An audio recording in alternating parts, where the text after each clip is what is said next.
اول عکست رو اضافه میکنی، بعد رفرنسی که میخوای شبیهش بشه رو اضافه میکنی و بعدش خروجی رو میگیری.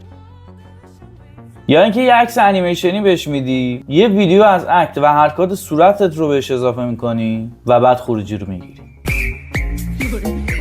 تمام این قابلیت‌های جذاب به علاوه خیلی از امکانات دیگه کارهایی هستن که مدل جدید شرکت علی بابا به اسم ون انیمیت 2 انجام میده که همین هفته گذشته رونمایی شد. حتی میتونی یک اکت و رفرنس رو برای 3 کاراکتر مختلف با 3 تا فیزیک متفاوت رو اجرا کنه. به لطف هوش مصنوعی صنعت ویدیوسازی خیلی داره راحت‌تر میشه روز به روز، مخصوصا برای کمپانی‌های بزرگ که میخوان حالا انیمیشن‌های جالبی درست کنن. خیلی کاربردیه. ولی خب از یه لحاظ دیگه خیلی‌ها نگران زیادتر شدن ویدیوهای فیک و غیر واقعی هستن که اینم باید در نظر گرفت. به هر حال اگه دوست داری از این هوش مصنوعی استفاده کنی، فقط کافیه که یه سر به سایت ون ای آی بزنی، ثبت نام کنی و استارت کارتو بزنی. من رادینم، اینجا مووروانه، راجع به هوش مصنوعی و سوشال مدیا صحبت می‌کنیم. اگه به این موضوع علاقه داری پیجمو دنبال کن.